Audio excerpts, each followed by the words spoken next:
Je vous remercie de cette introduction. Alors effectivement, ça tombe bien que je sois artilleur, parce que c'est aussi une guerre d'artilleurs, la guerre de Crimée. Je m'assois, excusez-moi, je n'ai pas l'habitude de m'asseoir, mais c'est pour être filmé. Donc je suis obligé de rester dans le cadrage de la caméra. Désolé. Alors, guerre d'Orient et guerre de Crimée. Alors, mon introduction va être classique. L'Empire, c'est la paix. Introduction fort classique. C'est plutôt un slogan électoral. Une vérité qui va concerner la paix intérieure, c'est la fin des révolutions, des soubresauts politiques. La fin de l'instabilité, c'est la condition nécessaire du développement économique et social. Pour autant, ça ne suffit pas qu'on va reposer les armes. À peine le régime est-il installé, stabilisé si on peut dire, que la question d'Orient refait surface et que les chancelleries européennes et russes s'agitent. Assez rapidement, par effet d'entraînement, et sans avoir d'intérêt majeur dans cet espace géographique, sauf à retrouver sa place dans le concert des nations, la France va se trouver engagée dans le conflit qui oppose l'Empire ottoman à la Russie. D'un soutien diplomatique initial, on va passer un corps expéditionnaire aux objectifs limités, pour finir par engager une véritable armée aux confins de la mer Noire. Ce conflit est par ailleurs annonciateur des conflits de la période industrielle. Alors, un petit souris. Petit clin d'œil à mon ami général Favier, au passage. Le chemin vers la guerre. Alors, début 1853, la Russie rallume la fausse querelle de la garde des lieux saints. C'est l'étincelle qui va allumer l'incendie et qui va réouvrir la question d'Orient. Ce n'est toutefois pas nouveau. Dès 1835, des tensions existaient déjà avec le gouvernement de Louis-Philippe. En fait, depuis Louis XIV, un traité accorde aux Français des droits sur la protection des lieux saints de Palestine. Ces droits sont contestés par les orthodoxes, qui souhaitent garder la mainmise sur les clés, réellement les clés des sites, et surtout sur les revenus. Nicolas Ier, empereur de Russie, va réveiller cette question et profite de la naïveté de Castelbajac, qui est ambassadeur de France. Les Turcs sont relativement indifférents et tolérants à l'égard de la garde des lieux saints, du moment qu'on ne fait pas de prosélytisme. La démarche de Nicolas Ier s'inscrit dans son projet de profiter du délitement prévisible de l'Empire ottoman, l'homme malade, comme il le dit. Pour Nicolas Ier, il va s'agir d'utiliser ce prétexte de protéger les orthodoxes vivant dans l'Empire ottoman afin de poursuivre la poussée historique de la Russie vers la Méditerranée et le sud du continent. Rappelons que les Russes avaient occupé Corfou vers 1807-1810 et que la marine russe avait stationné dans les Bouches de Kotor à la même époque, en Dalmatie. La Russie avait par ailleurs joué un rôle important dans la guerre d'indépendance de la Grèce, en concurrence avec les Français et les Anglais, et restait fort influente dans la région.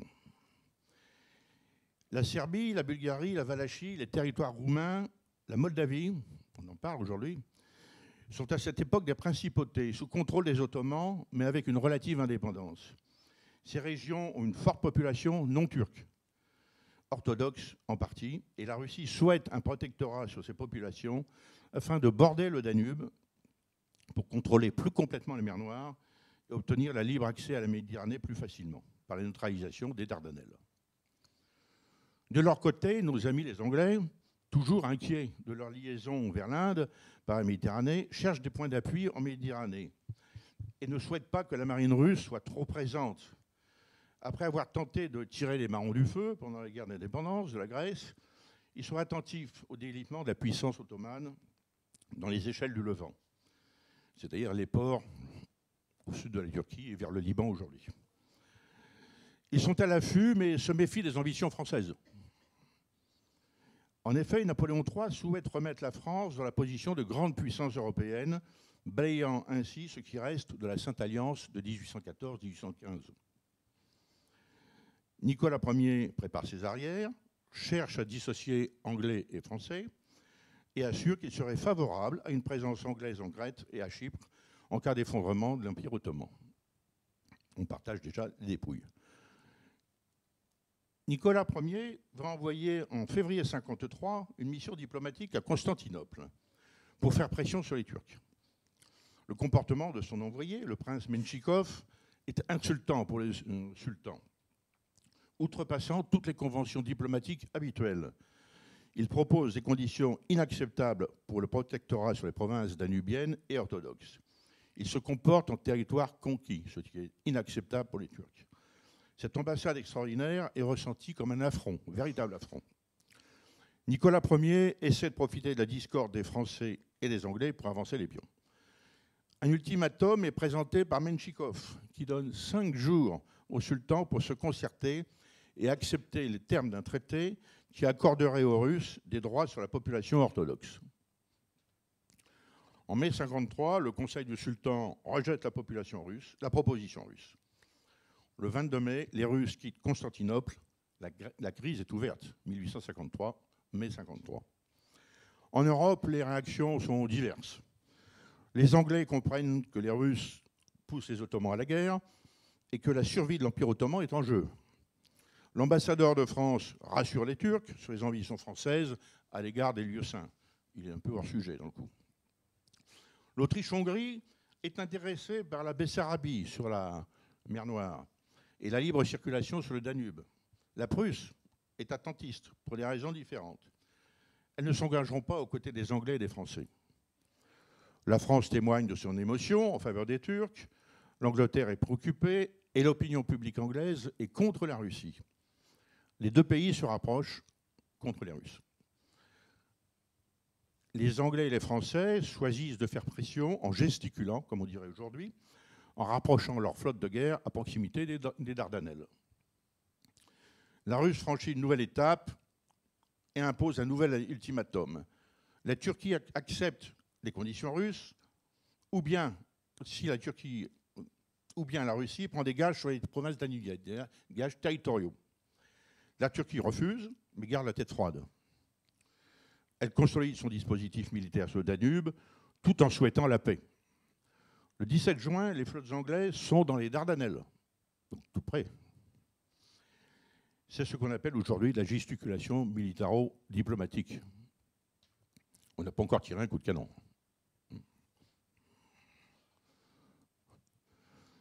Le 3 juillet 1953, les armées russes, marchant à la défense de la foi orthodoxe, franchissent le Prut. Alors le Prut, si j'arrive à éclairer avec mon machin, là. Enfin, c'est en haut, à gauche du carré RU. Hein. Donc les Russes franchissent le Prut et s'installent en Valachie et en Moldavie. L'état-major russe va s'installer à Bucarest. Cette invasion justifie à elle seule la riposte des Ottomans. Ils rentrent dans le territoire turc. L'Autriche tente une conciliation en organisant une conférence à Vienne, distribue quelques pâtisseries, ça s'arrête là. Lassés par toutes ces manœuvres des Russes, les Turcs déclarent la guerre en septembre, donc 2 mois après. Quelques combats ont lieu sur le Danube, on temporise du côté turc. Les chancelleries tentent diverses manœuvres diplomatiques, mais fin novembre, en mer Noire, dans la baie de Sinope, les Russes détruisent une flotte de ravitaillement turc. Donc, acte de guerre. Pour la petite histoire, ils vont utiliser la technique du canon Pexan, canon français, une invention française. La guerre d'Orient est plus une fatalité qu'autre chose. Il va falloir se battre maintenant. Alors, l'intervention et le déploiement dans les provinces bulgares et roumaines, donc dans le cercle rouge. Dès janvier 1954, les flottes anglaises et françaises pénètrent en mer Noire et symboliquement vont se positionner devant Sinope et Sébastopol, la base navale russe. Les chancelleries s'agitent, demandent la libre circulation en mer Noire. Napoléon tente une dernière conciliation avec le tsar. Fin février, les relations diplomatiques sont rompues. En France, les partis de gauche appellent à la guerre. Proudhon et Victor Hugo la voient comme la dernière heure des rois. La droite serait plutôt pacifiste et favorable à la continuation des affaires commerciales. L'opinion publique est favorable à la guerre contre le despote russe. Fin février, le tsar rejette un ultimatum franco-anglais. Le 27 mars, la reine Victoria et Napoléon III annoncent la suspension des relations diplomatiques et l'état de guerre avec la Russie. Les deux pays ont l'accord moral de l'Autriche et de la Prusse. L'objectif, c'est la paix en Orient et le respect de l'intégrité territoriale de l'Empire ottoman. Voilà l'objectif commun de guerre franco-anglais. Le 11 mars, le maréchal de Saint-Arnaud est nommé commandant en chef de l'opération franco-britannique. Bon, il est malade du cœur, mais il a la confiance de l'empereur. 3 options sont envisagées par le maréchal Vaillant, ministre de la guerre, conjointement avec les Anglais. Protéger Constantinople, ou bien s'emparer de l'arsenal de Sébastopol en débarquant, ou bien débarquer à Odessa. 3 options. La marine reconnaît les bouches du Danube et étudie les possibilités de conquête de Sébastopol. Alors voilà le théâtre des opérations initiales. Donc nous sommes sur cette partie de la mer Noire. Hein. La faiblesse de l'état-major est forte.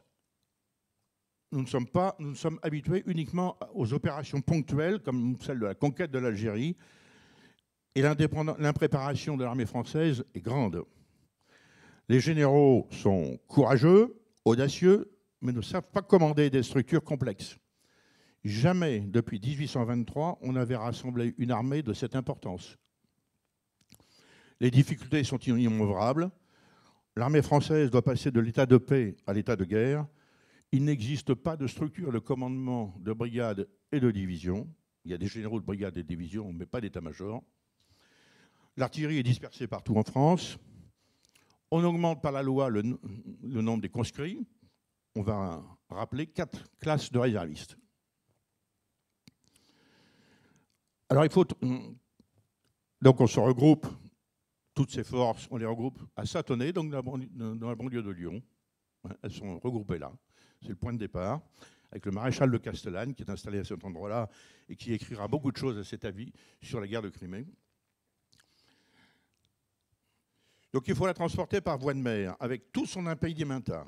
La flotte est mixte, voile et vapeur, ce qui ne va pas s'en poser des problèmes.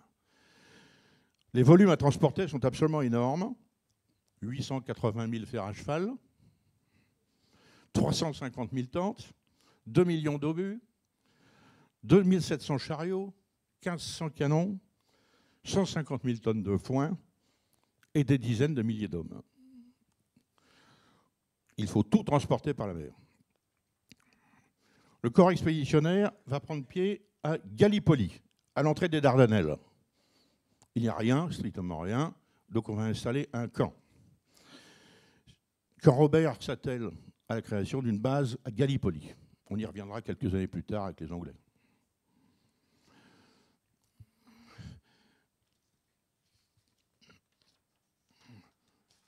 On va installer les hôpitaux à Constantinople, une base logistique importante à Varna, donc en Bulgarie actuellement, hein, et la zone d'opération sera là, autour de la Dobrouchka, Valachie, Bessarabie, Moldavie.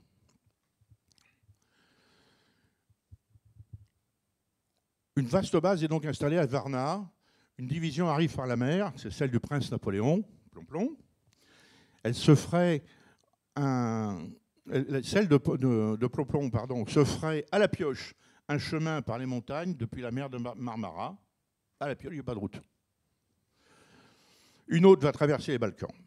Le corps expéditionnaire français atteint 100 000 hommes fin mai, qui est une véritable performance. 100 000 hommes fin mai. Mais le désordre règne dans la logistique. On ne fait pas la guerre sans gamelles et sans bidons, dira le maréchal Saint-Arnaud. Le transport par voie de terre est quasiment impossible. Il faut endurcir également la troupe et l'accoutumer aux conditions climatiques. Simultanément, pour créer un autre front, les Anglais et les Français vont aller vers le nord. Donc les Anglais vont attaquer un endroit totalement inattendu en mer Blanche, aux îles Solovski, un monastère russe à 1000 km au nord de Saint-Pétersbourg. Voilà donc la cloche qui se situe là-bas et qui rappelle le souvenir. On va également détruire la forteresse de Bomarsund, dans la Baltique, pour s'attaquer donc à la marine russe. Ouverture d'un second front pour détourner une partie des forces russes.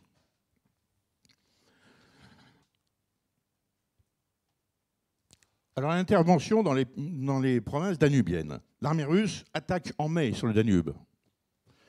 L'armée turque d'Omer Pacha, excellent général, résiste. Saint-Arnaud va proposer d'engager des unités anglaises et françaises avec les Turcs face aux Russes. Et donc les Turcs attaquent très sérieusement les Russes.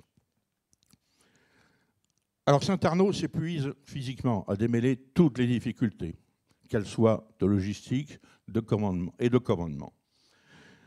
Lord Raglan, le général en chef de la partie anglaise, n'est pas seul, sans lui poser des problèmes. Raglan, c'est celui qui a une manche vide, là, hein. Donc il a donné son nom à la mode. Hein. Alors, une magnifique parade a lieu à Chlouma. On fait sortir le sultan de Constantinople, de son palais de Constantinople, ce qui est absolument exceptionnel. Il ne sortait pas de son palais.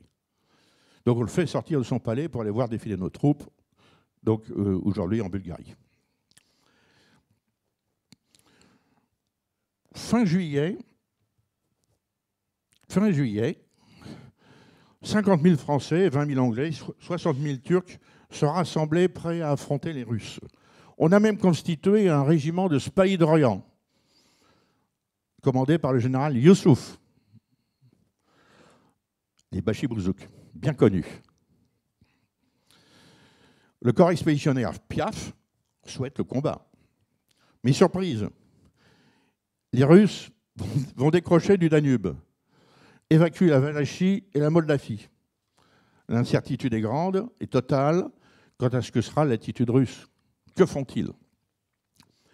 La possibilité des hauts faits d'armes échappe à l'armée. Il n'y a plus d'ennemis en face. L'armée va s'ennuyer dans des camps insalubres, écrasés par une chaleur intense, prise entre le désir d'action et l'inactivité. L'armée s'embête. Mais un ennemi sournois va guider cette masse d'hommes, le choléra. Ce choléra était présent dans la vallée du Rhône. Et donc on l'a emmené avec nous en Crimée, sur les bateaux, où des centaines d'hommes sont morts pendant les traversées. Et donc, arrivé dans les camps, eh bien, le choléra s'est développé, conditions sanitaires, etc. Les morts vont se compter par centaines, puis par milliers. Le général Ney, fils du maréchal, meurt dans ces conditions en une journée. 3 autres généraux meurent dans la foulée. Les hôpitaux de campagne se remplissent. On doit très vite en construire d'autres. Alors, en cette fin de mois de juillet, la campagne va prendre une autre direction. Ce ne sont plus les plaines du Danube. Les deux gouvernements veulent frapper durement les Russes pour les rendre à la raison. Parce que pour l'instant, on n'a pas fait grand-chose. Alors, les Anglais poussent à une action en Crimée contre la flotte de Sébastopol. Les Français sont plus réservés, mais ils ne veulent pas s'engager sur le Danube. On ne veut pas se mélanger avec les Turcs, qui, bien commandés par Omer Pacha, se battent bien. Pardon. Une opération d'ampleur est même tentée dans la plaine du Danube, avec 3 divisions, au mois d'août. Mais les Russes pratiquent la politique de la terre brûlée, et en une nuit, le choléra nous tue 500 hommes. La deuxième nuit, ils nous en tuent 800. Il faut donc renoncer. L'armée rentre à Varna, et c'est un gigantesque incendie qui détruit nos approvisionnements. La ville de Varna brûle quasiment en totalité, avec tout ce qu'on avait dedans. Notre base logistique a pris feu. Il va falloir trouver une autre stratégie. Alors, la destruction du port arsenal de Sébastopol va être l'objectif de la coalition. Pour contraindre et frapper les Russes, il faut débarquer en Crimée plutôt que de rester dans ces plaines insalubres du Danube. Sébastopol, c'est une forteresse arsenal à la pointe sud-ouest de la Crimée, région reliée au continent par de faibles passages. Elle est bâtie sur une hauteur rocheuse qui domine un port magnifique gardé par une multitude de canons. Le relief alentour est tourmenté, parcouru de ravins et de vallées. La population est russe, tatare et grecque. Les ressources en eau sont limitées, l'agriculture prospère, mais par petits endroits. Le climat est très chaud l'été et très rigoureux l'hiver. Saint-Arnaud ne se fait pas d'illusions. Il faudra beaucoup de moyens et de temps pour venir à bout d'un tel objectif. On connaît mal le terrain. Rien n'avait été véritablement envisagé jusqu'alors sur Sébastopol. L'adversaire sera coriace. L'automne puis l'hiver rendront la navigation difficile en mer Noire et le corps expéditionnaire devra être ravitaillé par la mer.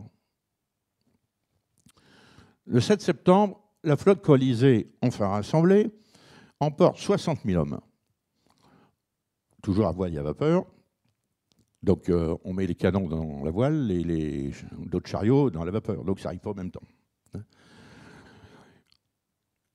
Et en mai, donc Saint-Arnaud est complètement épuisé par les discussions qu'il a eues jusque-là et les travaux qu'il a dû fournir. En mer, on apprend que la zone de débarquement prévue est tenue par les Russes. Impossible de débarquer dans cette zone. Il faut donc trouver une nouvelle zone d'atterrage. On cherche un peu. Et le 14 septembre, on va débarquer le jour anniversaire de l'entrée des Français à Moscou, en 1812. On va donc débarquer 3 divisions près du vieux fort à Eupatoria, donc le cercle rouge en haut, au nord de la rivière de l'Alma. On débarque 3 divisions. La mise à terre est un succès. Ça se fait en chaloupe, hein.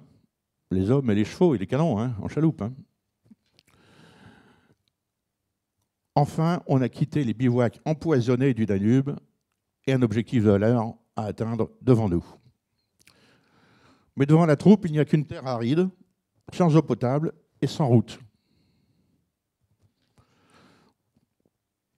Le 20 à midi, le 19, toute l'armée se met en marche. On arrive face aux hauteurs de l'Alma, les hauteurs de l'Alma, de la rivière de l'Alma, qui est couronnée par l'armée russe du prince Menchikov. La position paraît absolument imprenable. Il va falloir quand même passer. Le 20 à midi, malgré le retard dû aux Anglais, qui ne sont pas très pressés d'attaquer, la manœuvre commence. On escalade les hauteurs abruptes, toute l'armée surgit sur le plateau et emporte une victoire éclatante. Saint-Arnaud s'exclame « Oh, les dignes fils d'Austerlitz, de Friedland !» En 5 heures, cette position jugée imprenable est prise. On arrive à monter de l'artillerie sur le plateau. Les Russes abandonnent le terrain. Saint-Arnaud est resté 16 heures à cheval, en dépit de sa maladie et de sa fatigue. Le corps expéditionnaire a enfin une victoire. Se sont illustrés Bosquet, Carambert, Forêt, Lourmel, Dorel, le prince Napoléon, le colonel Bourbaki, le colonel Clair, Barral, l'artilleur. Tous ces gens-là se sont illustrés. Mais ce sont les Zouaves qui auront remporté, je dirais, le plus beau fait d'armes. Les artilleurs, les lignards, les chasseurs à pied aussi vont s'illustrer et on les retrouvera bientôt sous le pont d'Alma. Bon, on accuse, les Anglais et les Français ont quand même 600 tués dans l'affaire, les Russes 1700.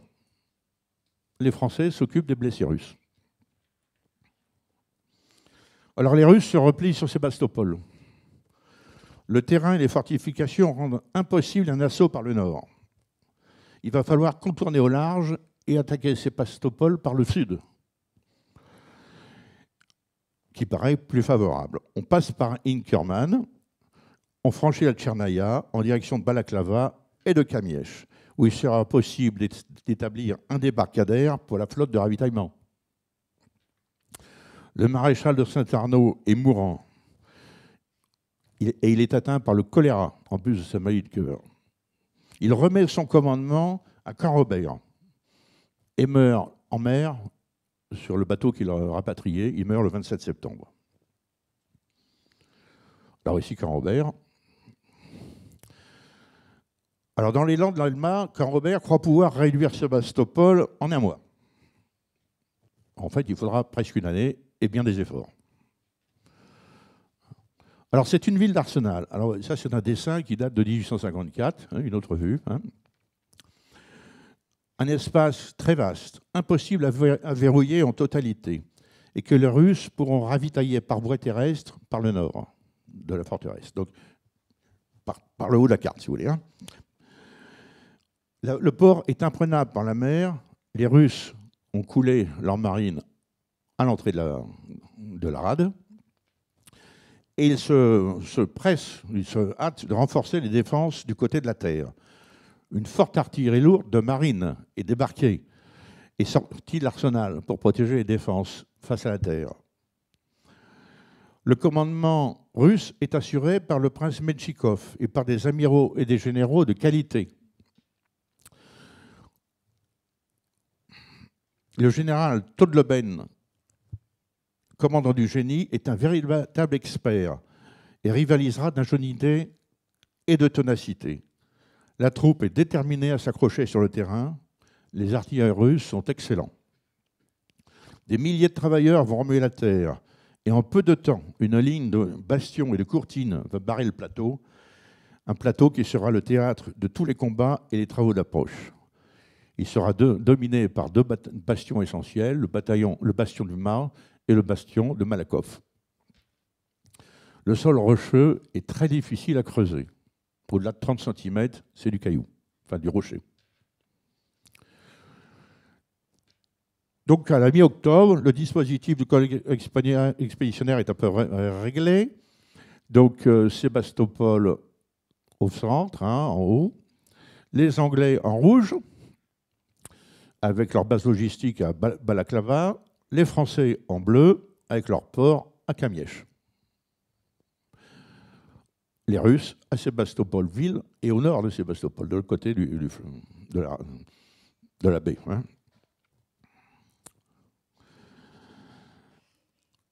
Des tentatives de reconnaissance offensive sont faites. Vous voyez, ils ont des longues vues. Raglan, il manque toujours sa manche. Hein. Mais on doit se résoudre la région. Il va falloir faire un siège dans les règles, place au génie et à l'artillerie. Des tentatives de sortie russe vont menacer le corps expéditionnaire. L'une d'entre elles consiste à détruire la base logistique anglaise. Ce sera la bataille de la Balaklava, la charge de la brigade légère, où Lord Cardigan y laisse la fine fleur de l'aristocratie anglaise, qui se fait hacher par une mitraille russe. Les Français sont venus au secours des Anglais. Le 7 novembre, bataille d'Ingerman. Tentative de débordement des défenses anglaises par 35 000 Russes. Ils commencent par l'arrière et en tenaille. Hein, il faut une manœuvre en tenaille. Ils manquent de très peu leur objectif. Grâce à un renfort opportun par les Français, qui sacrifie une brigade pour sauver la situation. Le général Delormel y perd la vie. Le prince Napoléon s'y montre courageux, mais pas très compétent. Ce qui lui vaudra un peu plus tard son retour en France. Les Français vont quand même perdre 800 hommes et les Anglais 3000 dans l'affaire. Donc voici notre prince Napoléon, avec son surnom de l'époque de Crimée, qui n'est pas très gentil, Crimplon. C'est pas très gentil. Ce qui est un peu faux. Ce qui est quand même un peu faux. Bon, tous les généraux anglais engagés ont été tués ou blessés, quand même, dans l'affaire. Tous mes amis sont morts, dira Lord Cambridge. Il faudra 11 mois de travaux, d'attaques, de contre-attaques, de jour comme de nuit, de progression mètre par mètre, de tranchées d'approche. Les pertes sont considérables, dues aux embuscades, aux attaques des Russes, aux tirs incessants de gros calibre. Les travaux des Russes sont constamment battus par le feu le jour, mais reconstruits toutes les nuits par les mêmes Russes. La conquête de l'objectif est extrêmement difficile. et les Russes sont renforcés en permanence par le nord de la forteresse. Tout le long de l'hiver, c'est une succession d'attaques vaines et de sorties repoussées, de bombardements intenses. Les pertes sont élevées, les généraux meurent au combat. Ils sont assez nombreux à y laisser leur peau. Il y a même Canrobert en bas, là, qui est blessé. On voit son bras en écharpe. Même le général en chef français est blessé.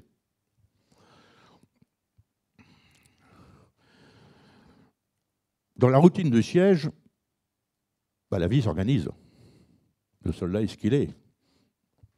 La vie s'organise entre travaux de tranchées, garde, escarmouches, travaux de terrassement, corvées et repos en seconde ligne. La troupe s'organise. On installe des théâtres improvisés. On crée des pièces de théâtre.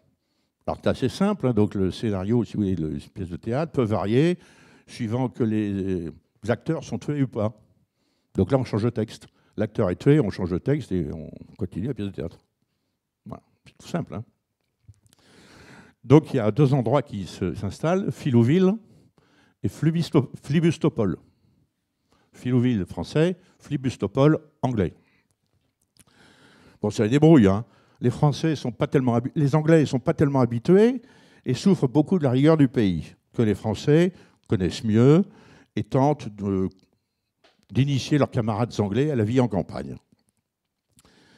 Il faut noter que certains officiers anglais vivent à bord de leur yacht avec leurs épouses et donc viennent au combat lorsque c'est l'heure. Il arriverait d'ailleurs que certains seront en retard pour certaines affaires.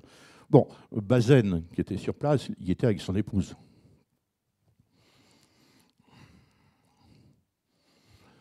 Il y a même des moments de fraternisation entre Russes et coalisés. C'est pas nouveau, hein, donc. Hein. Napoléon III commence à être un peu agacé par la longueur du siège. Et ça commence à coûter très cher. Et il envisage d'aller de sa personne en Crimée. Le gouvernement s'affole et l'en dissuade. Nicolas Ier meurt le 2 mars. Alexandre II lui succède. La guerre continue. Les tractations diplomatiques ne cessent pas à Vienne, mais les positions sont inconciliables. Autrichiens et Prussiens essaient de tirer profit de cette guerre, sans toutefois s'engager directement. En avril, on envisage une opération sur l'est de la Crimée, sur Kertch, le fameux passage dont on parle aujourd'hui, pour couper les ravitaillements russes, déjà. L'opération est annulée, puis réalisée avec succès au mois de mai, et on y détruira des approvisionnements russes. Canrobert, qui ne s'estime pas assez capable, finalement il est un peu en échec, qui ne s'estime pas assez capable, rend son commandement, abandonne son commandement et passe la main à Pélissier, et devient subordonné de Pélissier. Un cas quand même relativement étonnant en termes de hiérarchie. Vous imaginez l'ambiance au sein de l'état-major. Fin mai, le corps expéditionnaire français atteint 120 000 hommes. Début juin, un assaut général manque d'emporter les bastions russes. Les pertes sont très élevées, mais le moral des coalisés remonte. On sent qu'on peut mordre sur la forteresse. Le 18 juin, date anniversaire, vous savez de quoi? Nouvelle tentative, mal coordonnée, face à un adversaire qui a déjoué la surprise. Les pertes sont énormes, 3 000 chez les coalisés, 3 500 chez les Russes dans la journée. 9 généraux français engagés sont tués ou blessés ce jour-là. Bon, les combats et les bombardements d'artillerie se succèdent avec des pertes toujours élevées. Les Russes perdent beaucoup de monde du fait des tirs d'artillerie et de la maladie. Le corps expéditionnaire atteint 200 000 hommes. On y met le prix. Le 16 août, 71 000 Russes, appuyés par 180 canons, tentent de déborder à nouveau la ligne des Colisées, toujours vers le côté anglais. Francis la Tchernaya, face à un rideau de Français et de Piémontais, puisque les Piémontais sont là avec nous. Cavour nous a donné 15 000 hommes. Vous verrez qu'il nous aura fait payer ces 15 000 hommes plus tard. Mais la réaction française est excellente. La bataille autour du pont de Tractyr est furieuse. Les Russes manœuvrent mal. C'est un carnage. 8000 Russes sont tués ou blessés en quelques heures. 1500 Français et 250 Piémontais. Le 17 août, les coalisés reprennent le bombardement de Sébastopol, jusqu'à l'assaut final. Alors Sébastopol, on vous présente toujours la tour de Malakoff. Donc une tour. Bon, là, imaginaire, une tour, c'est une tour. Bon, la tour, c'est le point rouge sur la carte. C'est juste le point rouge. Donc Sébastopol, le fort de Sébastopol, c'est une forteresse de 350 mètres sur 150. C'est ça, les tours de Sébastopol, en réalité. Vous voyez sur le panneau de droite, pour vous, les travaux d'approche qu'il a fallu faire. Les tranchées sont arrivées jusqu'à 50 mètres des murs de la forteresse de Sébastopol. 50 mètres. Il a fallu creuser jusqu'à 50 mètres des murs. Un travaux gigantesque. C'est un duel. 800 canons du côté français contre 1380 canons du côté russe. L'arsenal est progressivement écroulé et les défenses russes sont écrasées. Les pertes sont épouvantables. Par exemple, en 72 heures, 7200 Russes sont mis hors de combat en 72 heures. Tolstoï, qui est présent, dira « On n'arrivait plus à enlever les morts ». Et il en tirera un roman, Les Cosaques, qui serait l'une des racines de sa grande œuvre, Guerre et paix.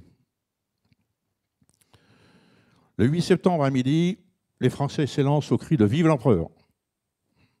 On s'élance sur Malakoff, point focal de l'assaut. Si Malakoff tombe, la ville va tomber, car ça domine en fait la forteresse. Au milieu de l'après-midi, en dépit de l'échec de l'assaut des Anglais, qui a lieu en même temps, et des pertes énormes, de l'acharnement des Russes, le bastion de Malakoff est pris et tenu. Sébastopol est donc prise. Le prince Menchikov donne l'ordre d'évacuer l'arsenal.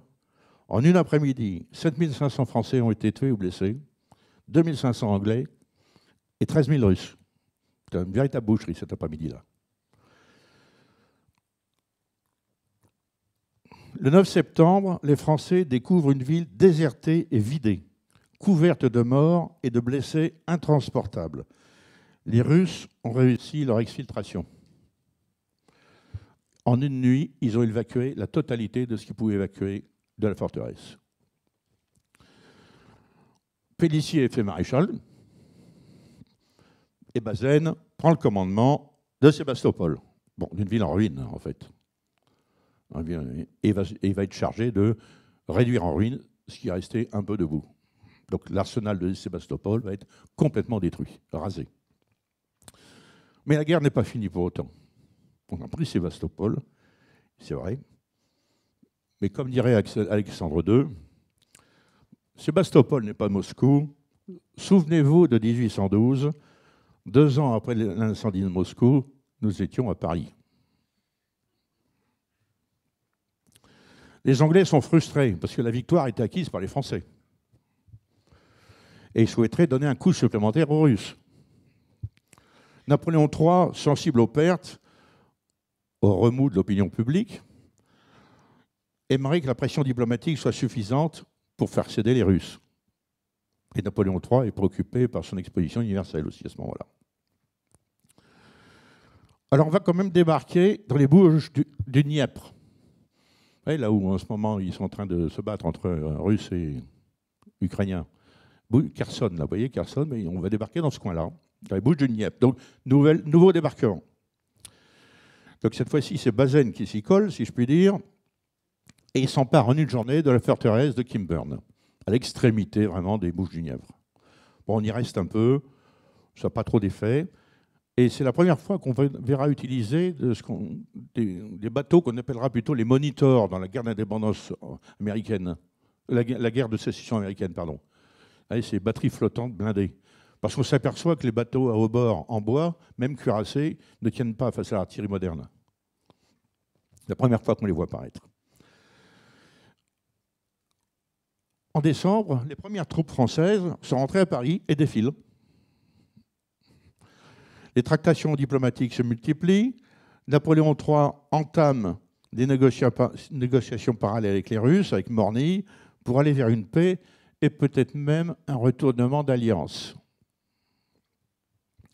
Des plans sont faits pour une nouvelle intervention baltique sous la pression des Anglais.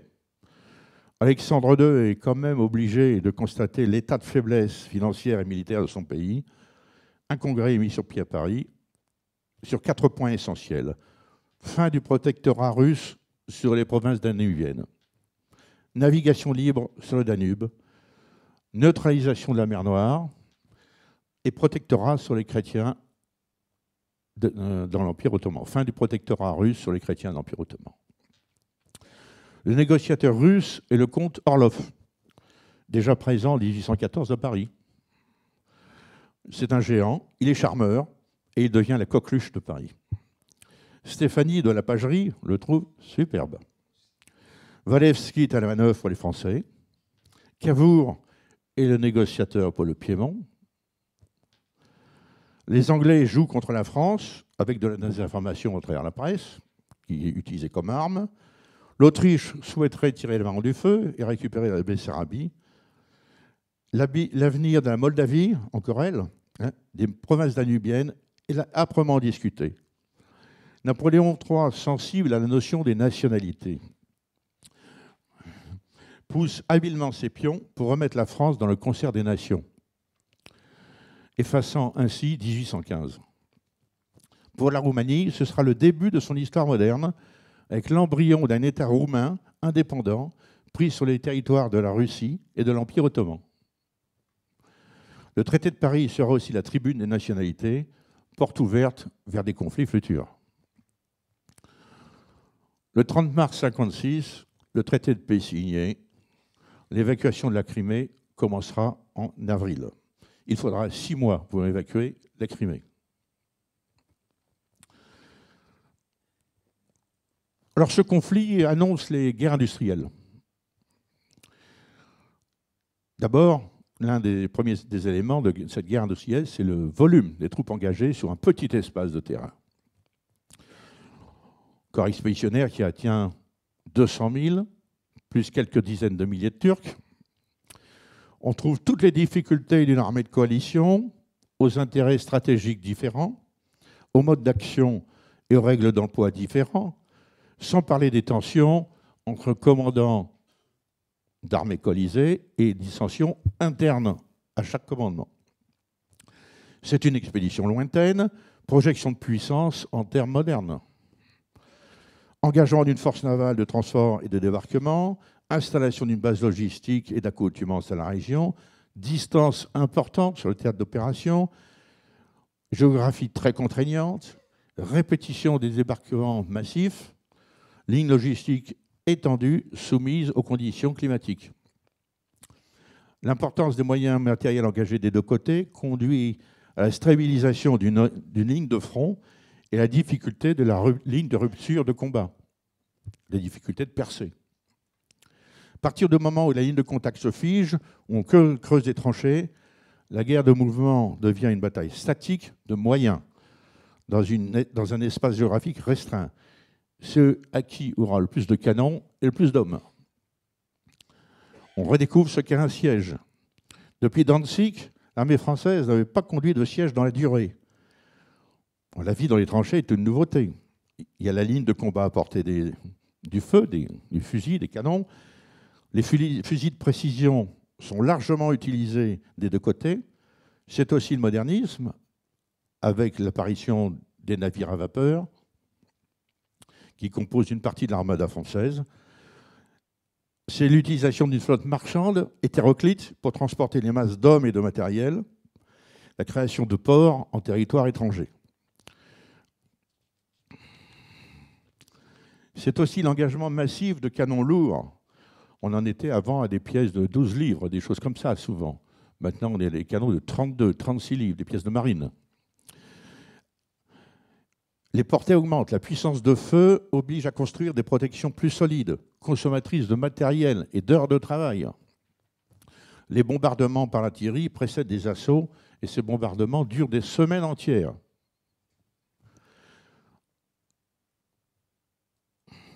Alors voilà le port de Balaklava, une photo du port de Balaklava.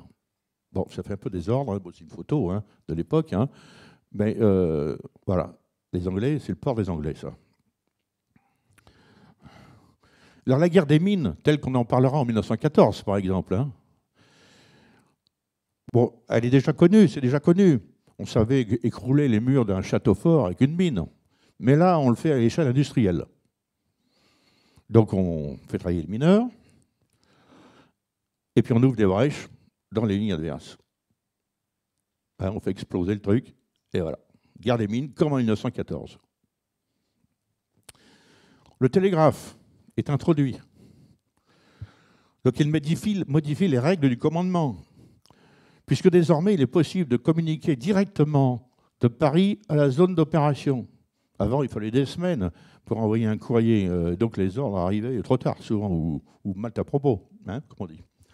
Mais là non, le commandement de Paris peut se mêler au jour le jour des opérations, ce qui est particulièrement mauvais, parce qu'il en a une perception parisienne. C'est un défaut assez courant. La pose d'un câble sous-marin a été réalisée pour l'opération. On a posé un câble entre Varna et la Crimée pour l'opération. La presse devient un acteur. Bon, ce n'est plus le bulletin de la Grande Armée. C'est fini. Il n'y a plus de, comment dirais-je, de censure. Les reporters peuvent se déplacer sur le terrain. Ils ont le télégraphe. Ils peuvent l'utiliser. Le mot, d'ailleurs, de reporter apparaît à ce moment. C'est un nouveau mot. Un nouvel instrument apparaît, la photo. Bon, certes, ce n'est pas facile de prendre une photo à cette époque-là. On ne peut pas prendre une photo de quelqu'un qui bouge, hein, ou d'un objet qui se déplace. Mais on peut prendre la photo des tranchées, des morts, des installations logistiques, comme vous avez vu, des choses comme ça. On peut voir des photos. Hein. Et on est à... pardon. Il est un peu en avance, mais c'est pas grave.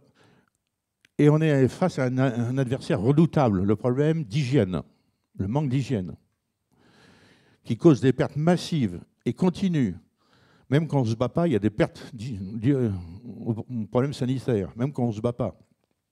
Les pertes seront dues à 80% au fait de maladies et de manque d'hygiène. 80%, ce qui est énorme. Une noria de bateaux-hôpitaux vont évacuer les blessés vers Constantinople. Florence Nightingale et les sœurs de charité s'illustreront dans cette affaire. Pour la première fois, on utilisera massivement le chloroforme pour faire par exemple les amputations, ces choses-là, ce qui feront que, contrairement à des conflits précédents, on aura beaucoup moins de pertes sur ce genre d'opération, parce qu'on évite le choc du blessé. Apparition donc de techniques médicales nouvelles. Mais il faudra encore bien des progrès de la médecine et des médicaments nouveaux pour pallier les pertes dues aux infections dans les hôpitaux et les moyens de transport. Enfin, naît le besoin d'un commandement organisé, d'état-major compétent pour conduire un combat complexe avec une hiérarchie claire. Alors, quel résultat? D'abord, on défile. Bon, ça, c'est bien, on fait un beau défilé. En termes de communication, on fait même défiler les blessés. Vous voyez, sur l'image, on voit des blessés dans le défilé. Donc ça, c'est de la com, tout va bien. Mais en fait, pour quel résultat? Sur le plan militaire, d'abord, bon, les campagnes qui vont suivre, Italie, Liban, Mexique, expédition de Chine et la conquête de l'Algérie, vont faire oublier les leçons de cette première guerre industrielle. On va oublier ce qu'on a fait en Crimée. Cette campagne a quand même servi d'avertissement. Le général Niel, futur maréchal et ministre de la guerre, qui était un envoyé spécial de Napoléon III à Sébastopol, officier du génie, a observé toute cette guerre et a tiré des conclusions qu'il tentera de mettre en œuvre en 1867. Mais ce sera trop tard.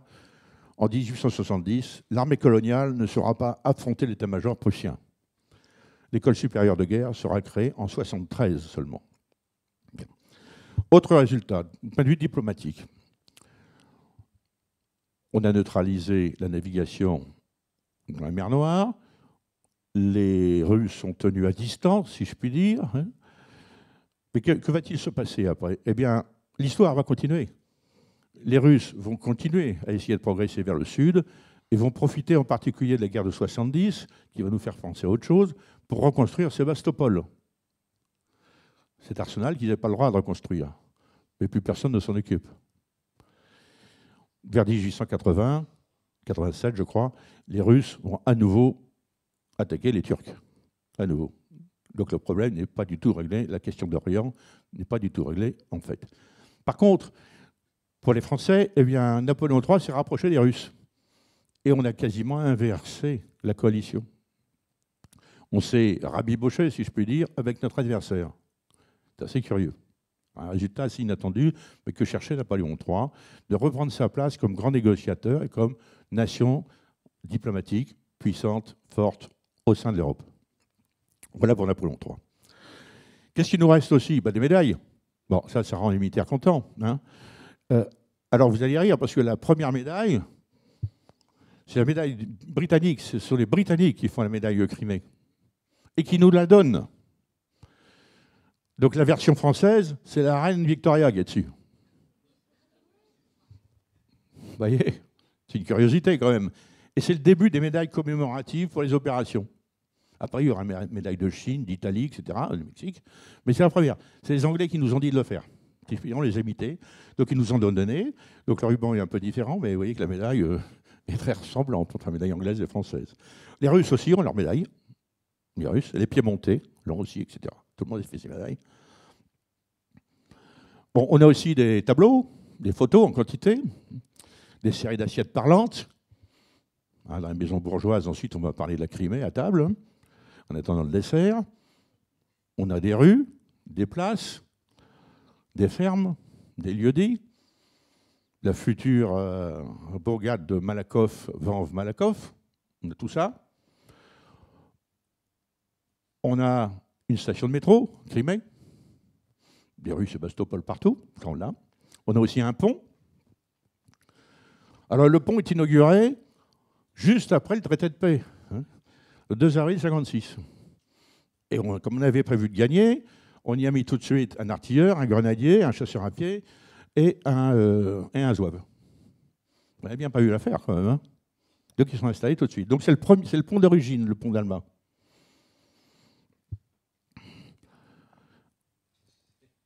Ce qui conclut mon propos. Louis Caudy est décédé, donc je répondrai aux questions à sa place.